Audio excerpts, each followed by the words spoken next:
నల్గొండలోని ఇదారత్ అకామత్ community హాల్లో వివిధ రంగాల ముస్లిం ప్రముఖులు నాయకులు రౌండ్ టేబుల్ సమావేశం నిర్వహించారు.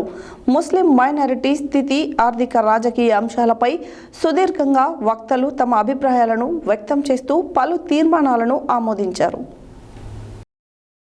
నల్గొండ పట్టణంలోని ఇదారత్ అకామత్ కమ్యూనిటీ హాల్లో వివిధ రంగాల ముస్లిం ప్రముఖులు నాయకులు రౌండ్ టేబుల్ సమావేశం నిర్వహించారు.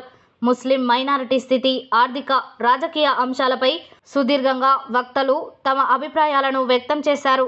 ఈ సందర్భంగా ముస్లిం యువతకు ఉద్యోగం, రాజకీయ అవకాశాల కల్పన కోసం వర్క్షాప్లను ఏర్పాటు చేసుకోవడం, మైనారిటీ విద్యా సంస్థలను ఏర్పాటు చేసుకోవడం, ఉపాధి అవకాశాల యూనిట్లను నిర్వహించుకోవడం, ముస్లిం ప్రజల సమస్యలను ప్రభుత్వం దృష్టికి తీసుకెళ్లడం కోసం సమస్యలపై ప్రజలతో సంతకాల సేకరణ ద్వారా వ్యక్తం చేయడం, వక్ఫ్ ఆస్తులను, భూములను ముస్లిం యువతకు ఉపాధి కోసం కేటాయించాలని ప్రభుత్వాన్ని డిమాండ్ చేశారు.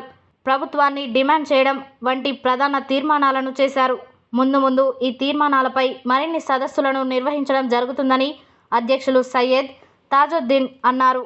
ఈ కార్యక్రమంలో ఎంఐఎం అధ్యక్షులు రియాజుద్దీన్, హఫీజ్ హజ్ కమిటీ అధ్యక్షులు సయ్యద్ జాఫర్, విద్యావంతులు కమిటీ అధ్యక్షులు మసియుద్దీన్, న్యాయవాది అన్సారీ డాక్టర్ షఫీ నవాజ్, కాంగ్రెస్ నాయకులు షేక్ చంద్ పాషా, కాంగ్రెస్ నాయకులు షేక్ చంద్ పాషా మేవా, జాతీయ కౌన్సిల్ సభ్యుడు సయ్యద్ ఖలీం జకాత్, committee member Hashmi, engineer Syed, పాత్రికేయులు గాఫర్ సాబ్, ప్రముఖ పాత్రికేయులు ఎండి రఫీ, చంద్ పాషా, బీఎస్పీ నాయకులు, కమిటీ సభ్యులు తదితరులు పాల్గొన్నారు. మనం పీసీఈ సర్టిఫికేట్ తీసుకున్నాం కదా, అది కేంద్ర ప్రభుత్వంలో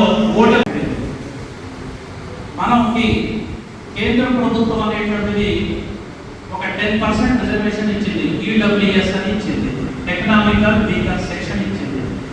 కానీ చాలా మంది ముస్లిం సోదరులు 4 ఉపకులాలకి మాత్రమే చెందుతుంది.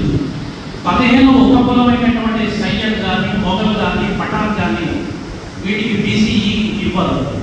కానీ కేంద్ర ప్రభుత్వం నరేంద్ర మోడీ యొక్క ఆధ్వర్యంలో ఈడబ్ల్యూఎస్ అనేటువంటి వచ్చింది. ఆ ఈడబ్ల్యూఎస్ అనేటువంటిది 10% రిజర్వేషన్లో ఈ సయ్యదులు, మొఘల్, పఠాన్ వీళ్ళు కనుక రిజర్వేషన్ వర్తిస్తుంది.